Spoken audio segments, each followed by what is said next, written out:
las palabras de Jesús. Así que Juan capítulo 6, versos 60 al 70.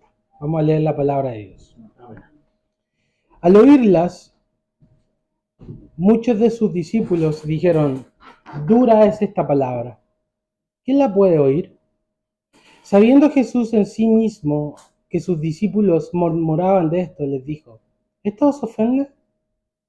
Pues qué, si vieres al Hijo del Hombre subir a donde estaba primero. El Espíritu es el que da vida, la carne para nada aprovecha. Las palabras que yo os he hablado son espíritu y son vida. Pero hay algunos de vosotros que no creen, porque Jesús sabía desde el principio quiénes eran los que no creían y quién le había de entregar. Y dijo: por eso os he dicho que ninguno puede venir a mí si no le fuere dado del Padre. Desde entonces, muchos de sus discípulos volvieron atrás y ya no andaban con él. Dijo entonces Jesús a los 12: ¿queréis acaso iros también vosotros? Le respondió Simón Pedro: Señor, ¿a quién iremos? Tú tienes palabras de vida eterna. Y nosotros hemos creído y conocemos que tú eres el Cristo, el Hijo del Dios viviente. Jesús le respondió: no os he escogido yo a vosotros los 12, y uno de vosotros es diablo. Hablaba de Judas Iscariote, hijo de Simón, porque este era el que le iba a entregar y era uno de los 12. Amén. Amén. Señor, gracias por tu palabra. La carne para nada aprovecha. Nosotros en nuestra propia voluntad no podemos oír ni aceptar, recibir tu palabra. Pero el Espíritu da vida, Señor. Y el Espíritu Santo puede abrir nuestros corazones y hacernos escuchar tu palabra, hacernos entenderla y apropiarnos de ella para el beneficio de nuestra alma.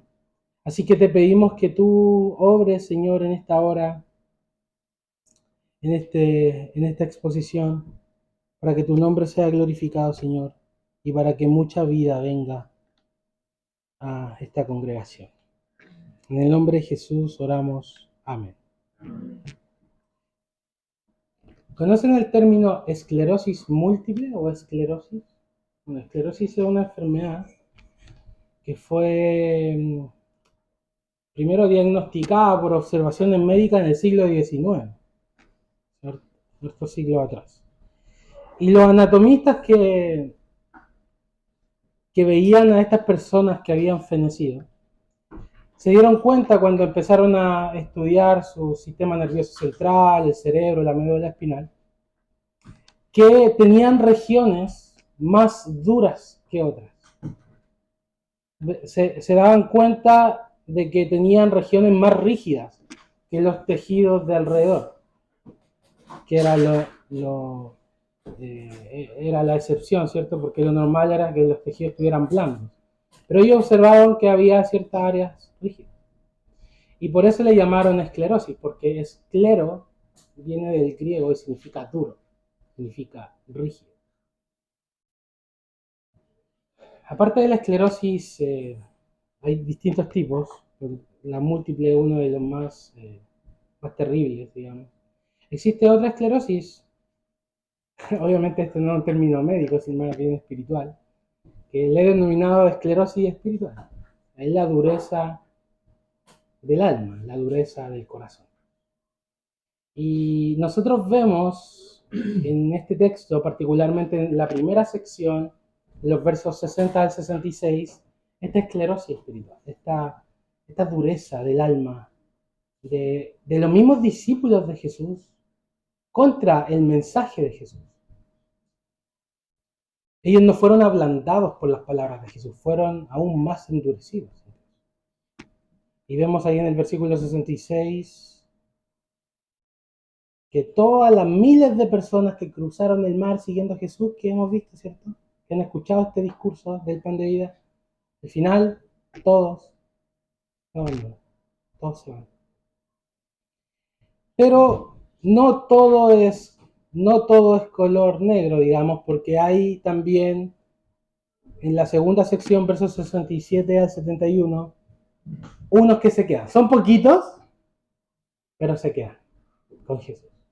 Entonces, vemos dos reacciones diferentes ante el mensaje de Jesús. La gran mayoría se endurece y se aparta, y una minoría, un pequeño rebaño se queda con Jesús. ¿Y por qué? ¿Cuál es la diferencia en el fondo? ¿Cuál es la diferencia entre los que se quedaron en su esclerosis espiritual versus los que fueron ablandados? La diferencia la hizo el Espíritu Santo, porque el Espíritu da vida. Eso es lo que dice Jesús. La vida vence la dureza del corazón. Así que el título de este sermón, el hermano estaba haciendo una premonición mientras hablaba, porque estaba hablando varias cosas que yo tengo aquí anotadas en mi libreta. Y entre ellas dijo la palabra de Dios da vida, y de hecho es el título de mi sermón. Palabras que dan vida. Así que tenemos estos discípulos que se escandalizan, ¿cierto? Versículo 60. Muchos de sus discípulos dijeron, dura es esta palabra, ¿quién la puede oír? Encontraron que el mensaje de Jesús era ofensivo, era duro. Y de hecho la palabra ahí en el original, duro, ¿adivinen cuál es? Esclero. ¿De dónde viene la palabra? Esclerosis. El mensaje de Jesús para ellos era rígido, era duro, no admitía doblez. Y ellos comenzaron a murmurar de las palabras de Jesús. Fue duro para ellos escuchar este mensaje, pues los confrontaba directamente. Por un lado, si ustedes recuerdan todo este mensaje, no quiero perder de vista que todos los sermones anteriores es un solo discurso, ¿ya? Nosotros lo dividimos, obviamente porque no puedo hablar yo todo en un mismo tiempo, pero todo eso es un solo discurso dado como un día de hoy, un día de reposo, en sábado, ¿cierto? En una sinagoga en Capernaum. Y el mensaje completo de Jesús era ofensivo, en primer lugar, porque revelaba quién eran ellos. ¿Quién eran esas personas que estaban escuchando a Jesús? Jesús reveló quién eran ellos. ¿Recuerdan? Él los trató de materialistas, insensibles, de utilitaristas mundanos. Él le fueron a buscar. Señor, qué bueno que llegaste. Ustedes me buscan porque ustedes son unos materialistas. Ustedes andan en busca del pan que los hacía, ¿recuerdan? Entonces, ¿por qué es ofensivo el mensaje de Jesús? Primero porque expone al pecador, expone su pecado. Jesús no acaricia conciencias, las traspasa con una espada. Eso es ofensivo, obviamente. ¿Quién quiere escuchar que es pecador? Entonces, Él los desnuda, los abre sus intenciones. Y como leía el hermano en Hebreos 4:2, eso es lo que hace la palabra de Dios. La palabra de Dios es como una espada, ¿cierto? Que penetra y dice y discierne los pensamientos del corazón. Y luego dice, y no hay nada oculto en su presencia. Entonces lo que hace la palabra de Dios es que expone como una luz. Y expone tu corazón, y expone mi corazón. Y eso es ofensivo. Porque Jesús no miente acerca de nosotros. Él dice la verdad. Y la verdad es dura. Ustedes son pecadores. Entonces, por un lado, en el mensaje de Jesús, Él le revela que son pecadores, materialistas, su Dios es el vientre. Ellos querían a Jesús por razones equivocadas. Ellos no querían lo que Jesús tenía para ellos para ofrecerle. Ellos querían pan y pescado. Danos pan y pescado, eso es lo que queremos. Por un lado, revela quiénes son ellos. Pero por otro lado, en este mensaje de Jesús, Jesús revela quién es Él. ¿Cierto? Él es el alimento verdadero que descendió del cielo, el pan de vida que descendió del cielo, que da vida eterna a quien lo come y que va a resucitar a todos los que creen en Él y que va a dar vida eterna, va a dar satisfacción completa. El que come de este pan no tendrá hambre, el que bebe de mi agua no tendrá sed, la satisfacción. ¿Por qué esto es ofensivo cuando Jesús se revela? ¿Por qué es ofensivo? ¿Por qué es duro? Porque es exclusivo. Jesús claramente dijo, el que come este pan tiene vida eterna. ¿Y qué pasa con el que no come? No, él buscará su propio camino. No es lo que le funciona a cada uno, escuché una vez. Como que si la religión fuera lo que le funciona a cada uno. Jesús, ese es su mensaje, es lo que te funciona a ti. Si me aceptas, a mí es una opción nomás, es una opción entre muchas. El que come este pan tiene vida eterna. Y el que no come, ¿qué pasa? No tiene vida eterna. Entonces el mensaje de Jesús es exclusivo. Él se revela como la salvación, pero dice, yo soy el único camino. Y eso, hermanos, es tremendamente ofensivo para una sociedad pluralista. Es súper ofensivo. Para creer en Jesús, tú tienes que reconocer que todo lo que ha dicho de ti es verdad. Que tú eres un materialista, que tú eres un utilitarista, que eres un mundano, que eres un pecador, que vas por razones equivocadas, vives por razones equivocadas. Y a la vez reconocerte, pero ver en él tu todo y abandonarte a ti mismo e ir a él. Tienes que reconocer tu muerte, tu vacío y arrojarte a él. Porque fuera de Cristo todo está perdido, muerto y seco. Entonces este es un mensaje. ¿Es un mensaje duro o no? Es un mensaje difícil, ofensivo, como les dije, él no viene a acariciar con plumas la conciencia, él viene a traspasarlas con la espada. Entonces, tengo una pregunta acá. ¿Por qué Jesús parece ser duro en muchas ocasiones? De hecho, a medida que nosotros avanzamos en este discurso, ¿ustedes creen que él ablanda su discurso? No, no lo ablanda. Entonces mi pregunta es, ¿por qué Jesús es duro a veces? Déjame hablarte un poquito acerca de la dureza de Jesús. En el taller de los carpinteros hay herramientas filosas. Y Jesús tiene sus herramientas filosas. Él tiene el martillo de su palabra y el cincel de su providencia y de las circunstancias. Y con ellas, Él moldea nuestra vida. Golpe tras golpe. Circunstancia difícil. La palabra de Dios. Parece duro, pero Él a través de ese proceso, Él moldea nuestra vida. Él va a pulir y va a lijar nuestro orgullo con procesos dolorosos. Él va a arrancar nuestra idolatría de tajo. Él va a ponernos muchas veces en el fuego de las circunstancias dolorosas y adversas para que toda la escoria sea quemada y salga el metal precioso. En ocasiones nosotros llevamos a nuestros hijos a vacunarse, ¿cierto? Y cuando les tienen que poner una o más vacunas en los brazos, a veces en las piernas, ¿qué hacen los padres mientras las enfermeras inyectan a nuestros hijos? ¿Qué hacemos nosotros? ¿Cómo? Bueno, algunos lloran, ¿cierto? Lloran con los niños. Exactamente. Los sujetamos. Nosotros los sujetamos. Mientras la enfermera le pone la inyección. Y cuando yo estaba haciendo esto, lo he hecho un par de ocasiones con mi hijo. Él, en una de esas ocasiones, él me miró mientras yo lo estaba sujetando y le estaba infligiendo el dolor, la aguja, y me miró así como, ¿por qué? ¿Por qué me estás sujetando y me estás permitiendo este dolor? ¿Por qué estás eh, permitiendo esta aflicción? ¿Por qué no lo detienes ahora? Si tú eres mi papá. Yo, obviamente, nunca se lo dije, mi hijo no lo entiende, pero si lo podría entender, yo podría decirle algo como, te amo, esto es por tu bien. Esto es lo mejor para ti, pero no lo entiendes ahora. No lo entiendes, pero confía en mí. Yo sé lo que es mejor.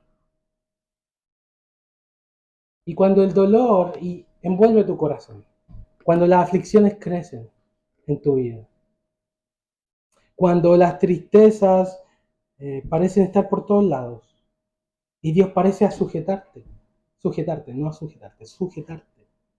a ese dolor, a esa dureza, a esa circunstancia difícil. Y nosotros como que miramos así como, ¿por qué me estás haciendo esto? Dios te ama. Dios quiere lo mejor para ti. Y Él utiliza el martillo de su palabra, que a veces es dura, y el cincel de la providencia, que a veces también es duro, y moldea y saca de nuestra vida nuestro pecado, y nos hace que Él sea nuestro, nuestro, gran, nuestro gran Padre. ¿Por qué Dios envía avalancha de desilusión a nuestras vidas en muchas ocasiones? ¿Por qué Jesús es duro? ¿Por qué hay avalanchas de problemas y de dolores y de aflicciones en la vida del cristiano? Dios está intentando liberarnos de las cosas que nos esclavizan y nos hacen adictos y nos hacen alejarnos de Él. Él dice algo así como, si confías en mí, encuentra tu todo en mí.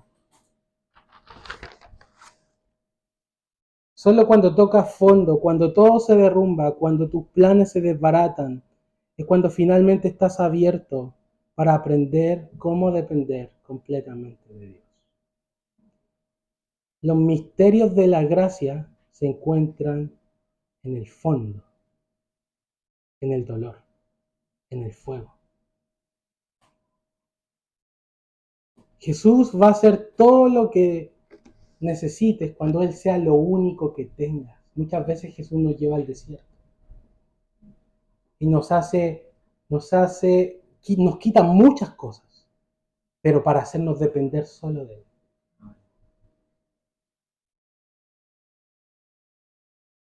De la misma forma, y aquí algunos oyentes me van a entender, los médicos, ¿cierto? Cuando hay un hongo profundo, tópico, tienen que rasparlo.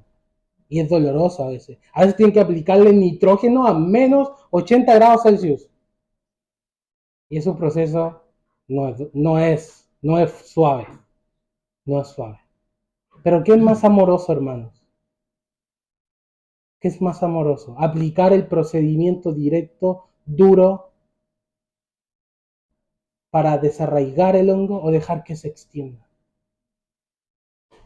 Muchas veces Dios actúa así en nuestras vidas. Porque Él quiere desarraigar en nosotros nuestro orgullo, nuestras idolatrías, nuestras dependencias de otras cosas que no son Él. Y Él para hacerlo, como digo, en su taller hay herramientas filosas. Pero esto es lo más amoroso y así como el padre ama a su hijo aunque está sufriendo en la vacuna, Dios nos ama, hermanos. Nunca debemos olvidarlo. Y en todas nuestras circunstancias, Él siempre quiere lo mejor.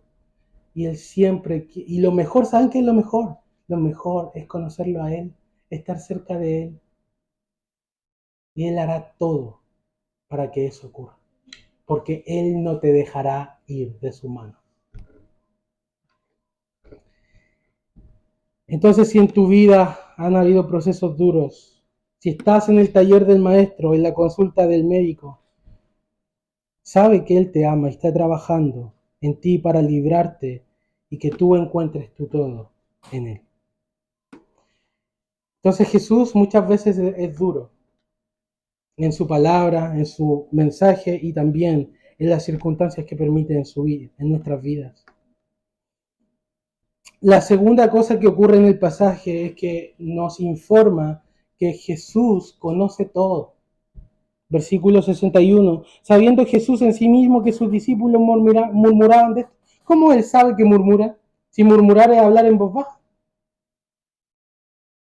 Versículo 64. Porque Jesús sabía desde el principio quiénes eran los que no creían. Creer y no creer es algo que pasa adentro. Pero Jesús sabía quién creía y quién no. Jesús conoce todo. No solo conoce nuestras acciones, Él conoce lo que subyace en el secreto del corazón, en los rincones del razonamiento. Él conoce tu corazón, tus emociones, que se abrigan en tu seno y que nunca le cuentas a nadie. Aquellos sentimientos que se abrigan dentro de ti y que nunca a nadie le has contado, resuenan en sus oídos. Él sabe. Tus llantos por la noche, que nadie te ha visto llorar. Él sabe. Él pone tus lágrimas en un redondo. Entonces Jesús conoce todo, incluso conoce lo que estamos pensando en este instante. Y Él conoce cómo está nuestro corazón en este instante. ¿No estamos resistiendo a su palabra? ¿No estamos humillando? ¿Estamos rechazando? ¿Estamos confiando? Él sabe. Y a un nivel más profundo, el Señor conoce quiénes creen en Él y quiénes no. Y Él le dice a su audiencia unas palabras que me han estremecido en estos últimos días. Él le dice a su audiencia, pero hay algunos de vosotros que no creen. Y eso me estremece.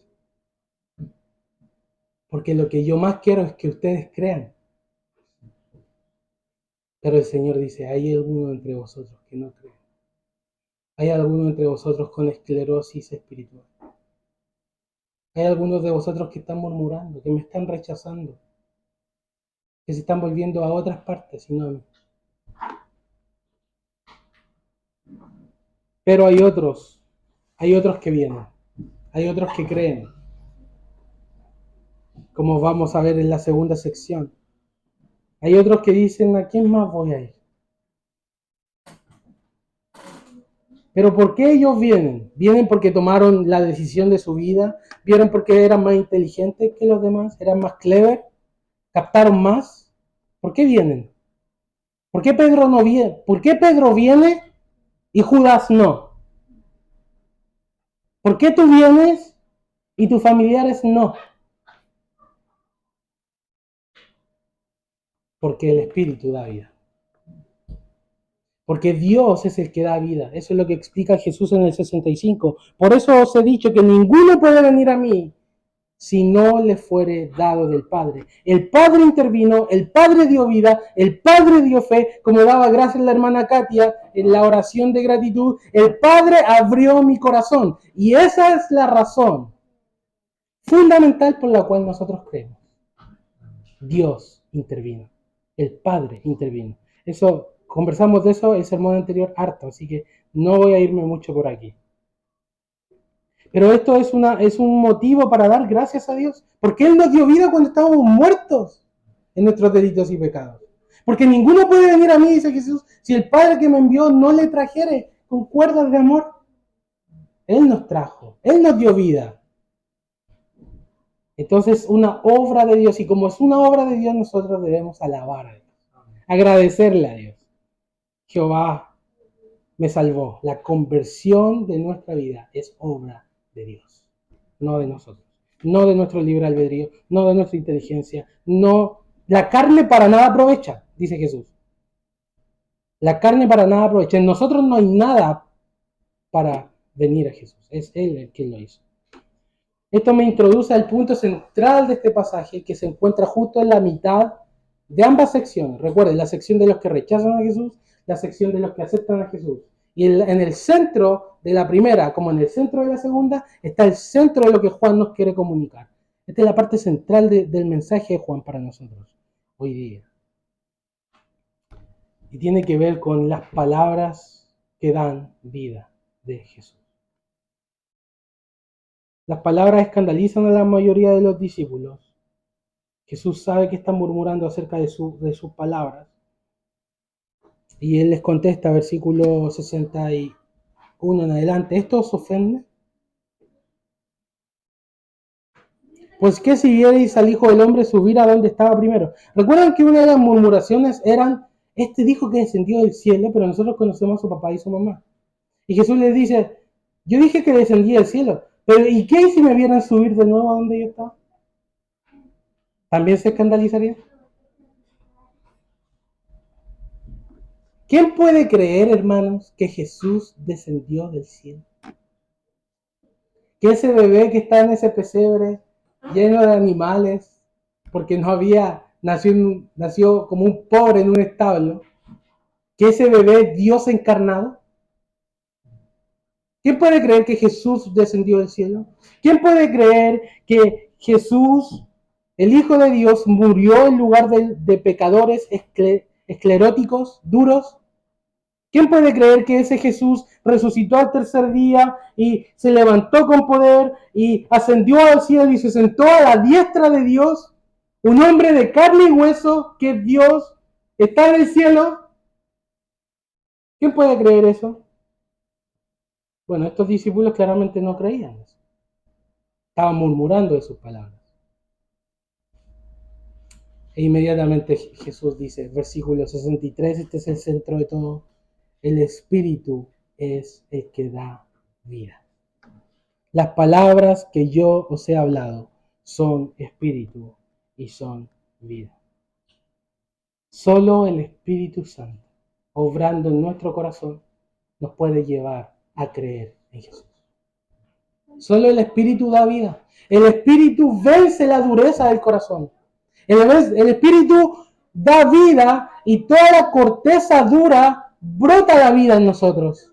La rompe, vence la muerte en nuestra vida, en nuestro corazón, y nos da vida. El Espíritu es el que da vida.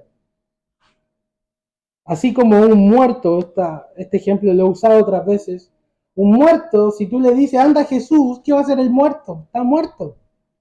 No se puede ni parar, no te puede ni escuchar. ¿Qué tiene que hacer ese muerto para ir a Jesús? Es que resucitar. Eso es lo que hace el Espíritu. El Espíritu da vida.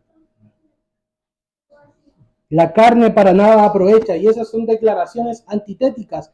Es un contraste. El Espíritu da vida, la carne para nada aprovecha. El Espíritu es lo único que puede producir vida eterna en tu corazón. La carne, o sea, nosotros mismos como seres humanos caídos, no podemos producir esa vida. La carne para nada aprovecha. Solo Dios puede producir vida. Y aquí voy a internarme un poco a esta vida que está hablando Jesús acá. Primero, ¿qué tipo de vida es la que está hablando acá? El Espíritu da vida. ¿Qué vida es? ¿Es vida física? No, claramente no es vida física. Es vida eterna. Y ahora quiero hacerte una pregunta esencial. ¿Cómo sé que tengo esa vida? ¿Cómo sé que el Espíritu me ha dado esa vida? Por ejemplo, vamos al ámbito de nuestra vida física. ¿Cómo sé que estoy vivo? ¿Cuál es el acto fundamental de mi vida física por la cual sé que estoy vivo? Y que si se corta en un instante ya me muero. ¿Cuál es? Ya respirar. ¿Y de dónde viene la respiración? De los pulmones. Ya.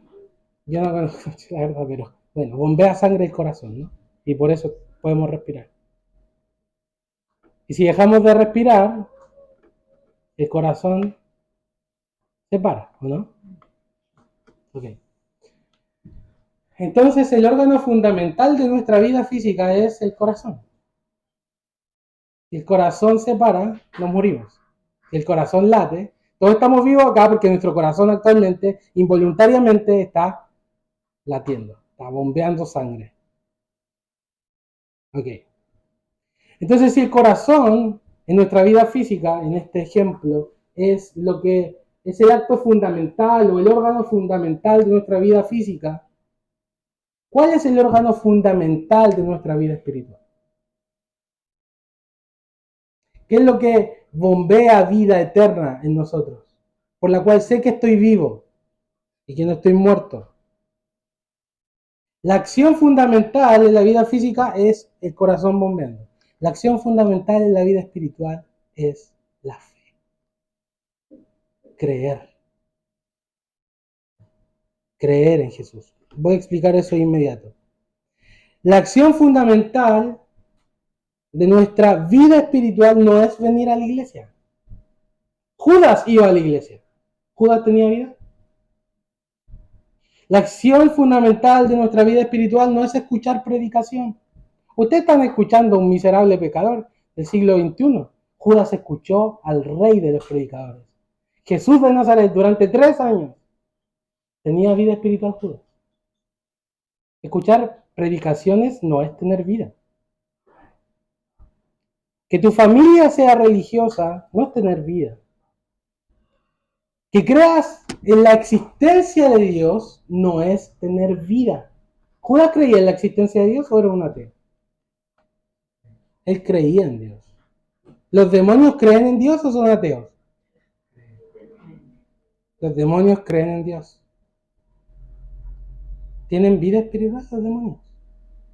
¿Tienen vida espiritual Judas? Entonces la existencia de Dios no es sinónimo de que tengo vida espiritual.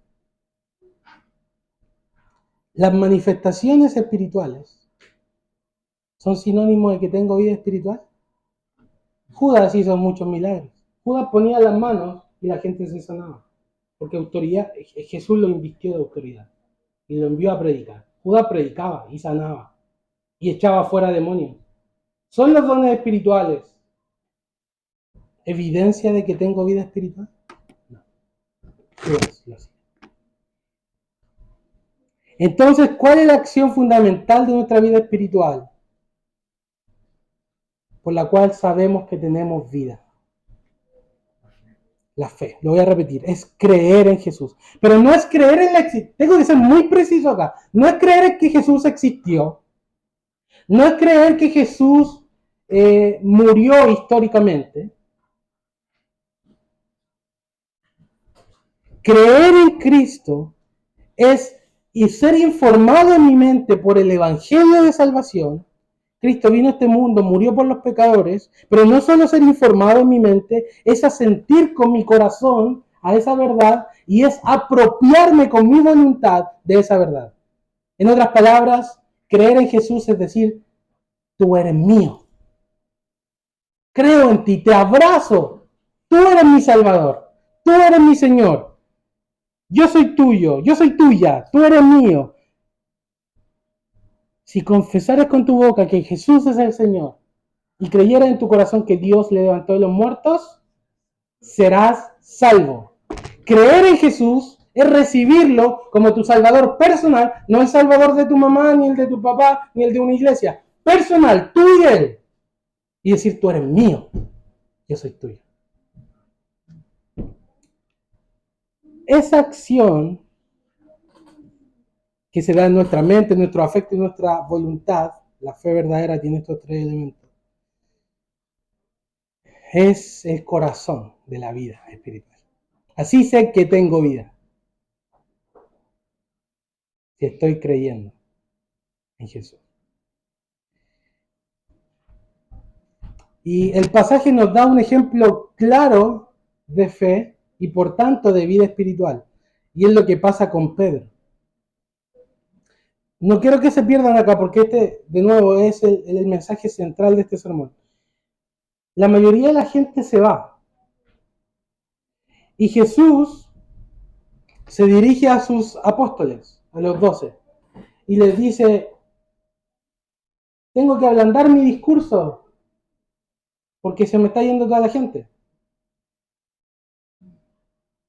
Son como, digamos, que da la gente como que hay en este lugar ahora, de miles de personas, miles. Y él les dice, ¿y ustedes quieren irse también? O sea, él siguió con su sermón duro, digamos. Y aquí se levanta Pedro, Simón Pedro, ¿cierto? Y dice, versículo 68, él dice, ¿a quién iremos? Es el lenguaje de fe. Es el lenguaje de vida espiritual. Es el lenguaje de que bombea en él la vida que da el Espíritu Santo. ¿A quién iremos? Tú tienes palabras de vida eterna. Como decía Jacob, solo tú, solo Cristo. No puedo ir a ningún otro Salvador. Solo tú me das vida. En ti tengo todo. Tú eres todo lo que necesito. Si yo vuelvo a mi vacío, vuelvo a mi desesperanza, vuelvo a mi vida destruida. Tú me das significado. Es el lenguaje de fe. Está bombeando en él vida espiritual. Tú eres el Cristo, el Hijo de Dios, el Hijo del Dios viviente.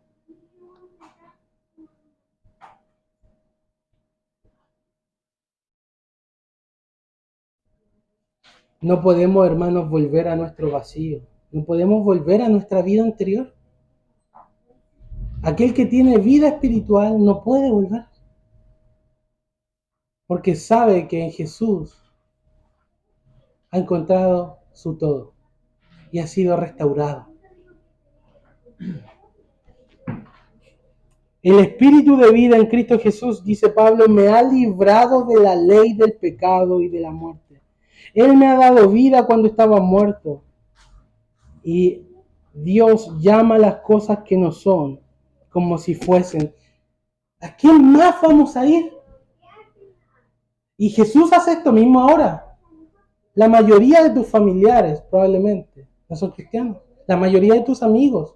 Sí, creen en la existencia de Dios. Eso no es sinónimo de vida espiritual.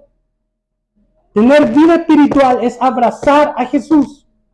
No abrazar una iglesia, no abrazar un pastor. Es abrazar a Cristo como tu Salvador y tu Señor. Eso es sinónimo de vida espiritual. La mayoría de tu familia probablemente no tiene esa vida. La mayoría de tus amigos probablemente no tiene esa vida. La mayoría de tus compañeros de trabajo probablemente no tiene esa vida. Y al igual que en este pasaje, la mayoría de la gente se va de Jesús, se aleja de Él.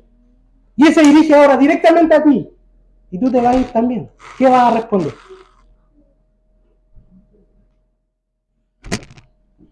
Fabián, Alex, María Eugenia, Katia, Ramón, Karen, Andrés, Jacob, Ivette, María.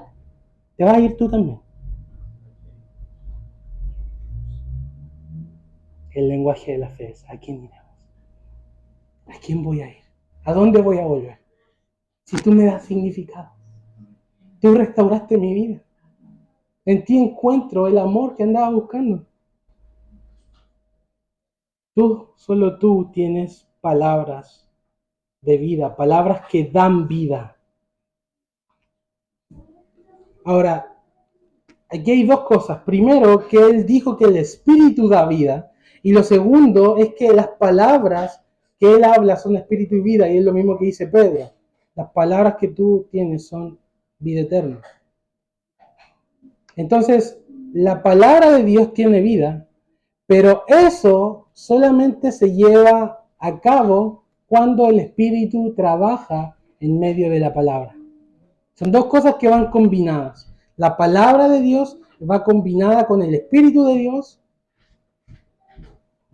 y produce vida. La fe es por el oír. ¿Y el oír qué? Un discurso político. Palabra de Dios. El mensaje del Evangelio. Entonces, cuando predicamos este libro, predicamos la palabra que da vida. Pero el Espíritu Santo trabaja en los corazones dando vida a quien el Padre ha designado.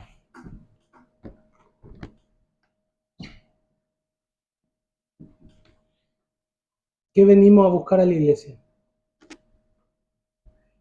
¿Por qué razón venimos a la iglesia?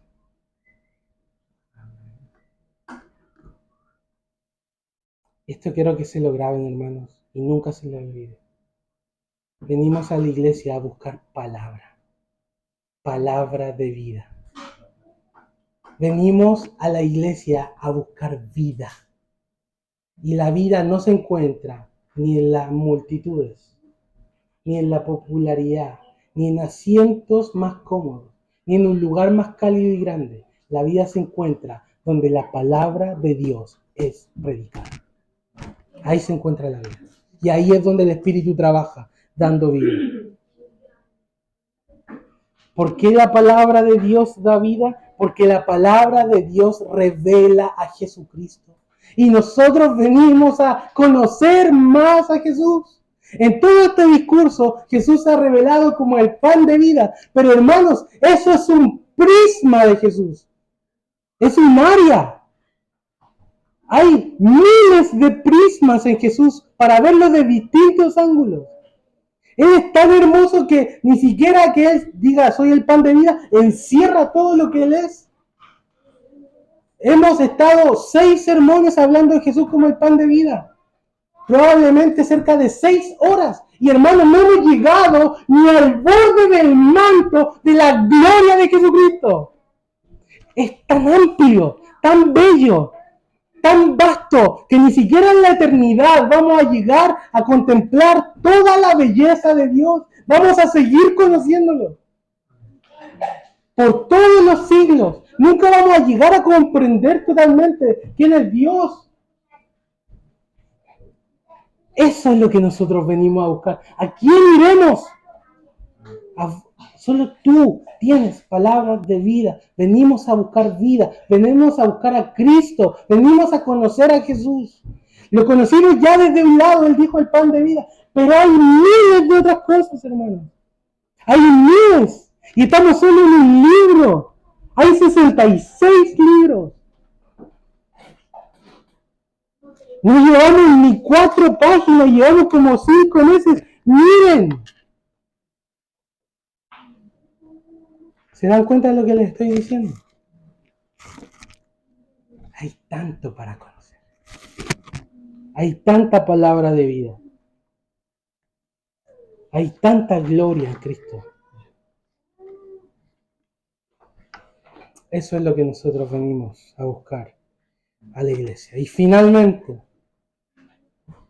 tenemos los que creen, los que aceptan, los que lo confiesan como Señor y Salvador, los que lo reciben, los que le dicen a quién iremos.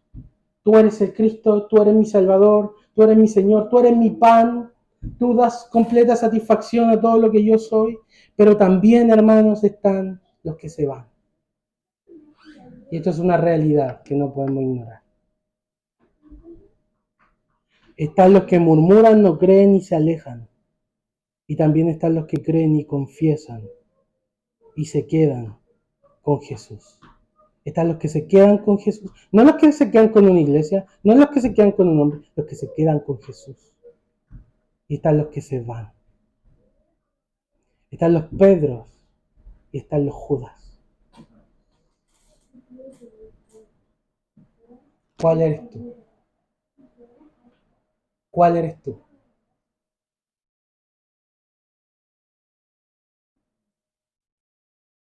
¿Hay vida?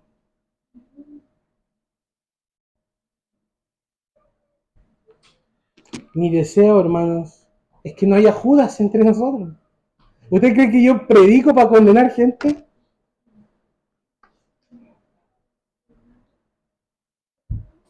Tal vez si tú miras en tu corazón y te cuesta creer en Jesús, sigue mirando la cruz. Sigue mirando. Sigue mirando y sigue pidiéndole a Dios que abra tu corazón. Pero si crees en Él, tienes vida. Y ese es el mensaje principal de todo el libro de Juan. Estas cosas os escribo para que conozcáis al Hijo de Dios, Jesús es el Cristo, y que creyendo en Él tengáis vida eterna. ¿Tienes vida? Amén. Tengamos un momento de oración. Señor, gracias por tu palabra.